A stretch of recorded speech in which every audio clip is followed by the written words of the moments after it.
किसी ने कहा था कि इसका हमें गम नहीं कि फिरका परस्तों में जंग हुई। इसका भी हमें गम नहीं कि हिंदू मरा है, मुसलमान मर गया। गम है तो इसका है कि शैतान को मिली जिंदगी और एक इंसान मर गया, एक इंसान मर गया। हमारी आँख को भविष्य देने के लिए उन्होंने हंसते हंसते फांसी के फंदे को चूमा, उन्होंने सीने पर गोलियां खाई, शहीद हो गए, अपने आप को समर्पित कर दिया हमें आपको भविष्य देने के लिए। उनकी कल्पनाएं क्या थी?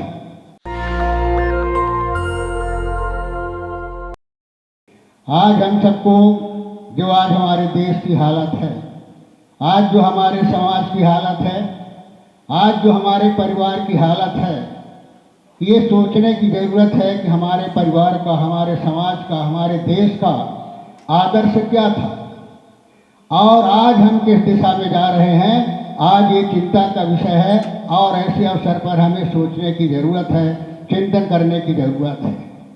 हम उस देश के वासी हैं जिस देश ने इंसान के हक अधिकार के लिए, उनके स्वाभिमान और सम्मान के लिए हमारे पूर्वजों ने अपने वर्तमान की आहुति दे दी।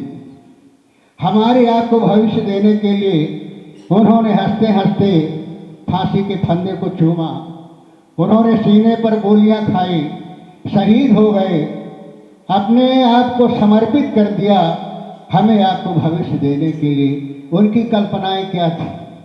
उनकी कल्पनाएं यही थी कि हमारी आगे आने वाली पीढ़ी स्वाभिमान के साथ, सम्मान के साथ सर उठा करके चल सके और ये गौरव महसूस कर सके कि हम अपने पूर्वजों की कुर्बानी के भारत में रहते हैं। इस भारत में हमारा भी हक और अधिकार है, इस भारत में हमारा भी स्वाभिमान और सम्मान है, इस भारत में हम सब भाई भाई हैं, भाई बहन हैं, हम सब एक परिवार की तरह हैं। इस तरह की भावना मजबूत हो और हम सब मिल करके चुनौतियों का सामना करें, हम सब मिल करके प्रगति और विकास के सोपान पर आगे बढ़ें, यही उनकी कल्पना थी। और आज उस कल्पना का क्या हो रहा है, ये हमें चिंतन करना होगा कि आज हमारी सोच व्यक्तिवादी होती जा रही है। आज जो हमारे समाज की सोच है, देश के प्रति सोच है, आज वो भावना और सोच हमारा कमज़ोर होता जा रहा है। आज हम व्यक्ति की तरफ सिमटते जा रहे हैं। जैसा भी हमारे साथी बता रहे थे कि आश्रम खोल रहे हैं, परिवार के बुजुर्ग जो हैं वो आश्रम में रहते हैं। ये आज की देन है, इस पर विचार करना होगा कि आखिर ऐसा क्यों हो रहा है।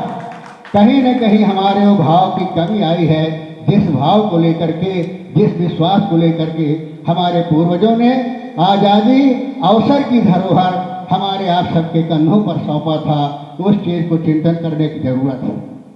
आज हमारी प्रतिभाएं हर क्षेत्र में, कला के क्षेत्र में अपना अपना जौहर दिखाते हैं, प्राइज भी उन्हें मिलेगा, इनाम मिलेगा। लेकिन आज बहुत ऐसा क्षेत्र है जहाँ वो प्रतिभाएं हैं, उन प्रतिभाओं को भी हमें तलाशने की ज़रूरत है, क्योंकि प्रतिभा केवल खेल में, पढ़ाई में नहीं होती है।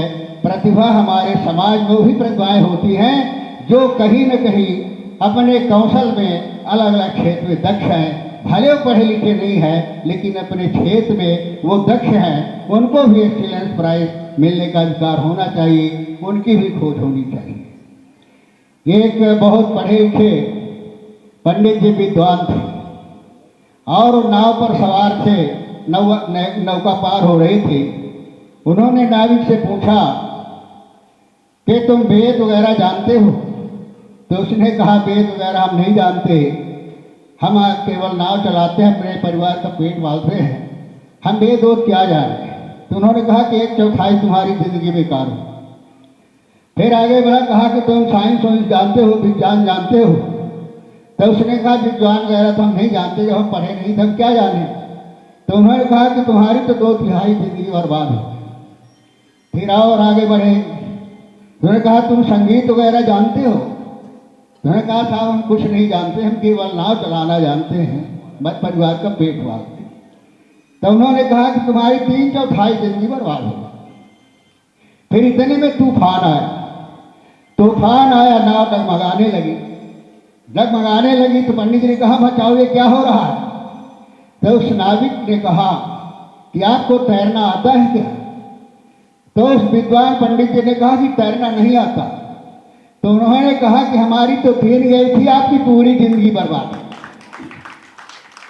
हमारे कहने का तात्पर्य केवल इतना था कि उस क्षेत्र में वो नाविक ही हमारी प्रतिभा है, जिसको तैरना आता है, तैर करके जिंदगी बचाना आता है, वो भी हमारे समाज की प्रतिभा है। ऐसी प्रतिभाओं को भी तलाशना होगा और उनको भी एक्सीलेंस अवार्ड से सम्मानित करना होगा।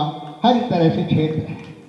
साथियों, मैं ज़्यादा नहीं कहना चाहता, केवल आप सबसे निवेदन एक परिवार के सदस्य के नाते करना चाहते हैं कि आज जो देश के सामने चुनौतियां हैं, आज जो देश के सामने कठिनाइयां हैं, आज जो मानव के जीवन से उठते प्रश्न हैं, हमारे बुद्धिजीवियों को प्रश्न करना सीखना होगा, प्रश्न करने का साहस जुटाना होगा और हम सब मिल करके सच को सच कहने का प्रयास करें।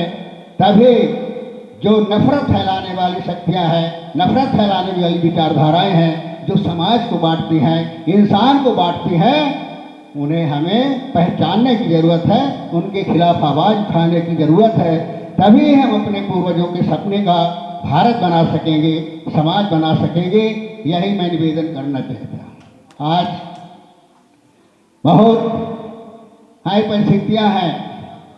लोग कहते हैं, शायद की बात बताना चाहते हैं कि आज जो हो रहा है, किसी ने कहा था कि इसका हमें गम नहीं कि फिरका परस्तों में जंग हो, इसका भी हमें गम नहीं कि हिंदू मरा है, मुसलमान मर गया।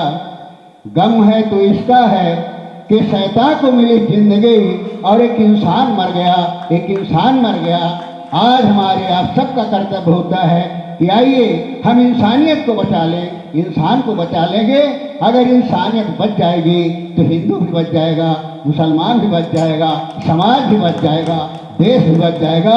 इन्हीं शब्दों के साथ आप सबके मंगल में भविष्य की कामना करता हूँ। यह प्रयास करें, अपने अपने क्षेत्र में अपनी प्रतिभा को निखार करके भारत का सम्मान बढ़ाएं। धन्यवाद। जय हिंद। नेशनल दस्तक की आपसे गुजारिश है कि अगर इसको बचाना चाहते हैं तो नेशनल दस्तक को सब्सक्राइब करने के लिए रेड कलर के सब्सक्राइब बटन को दबाएं, फिर बेल आइकन की घंटी दबाएं। नेशनल दस्तक को बचाने के लिए बहुत जरूरी है कि हर खबर को शेयर करें, लाइक करें, कमेंट जरूर करें।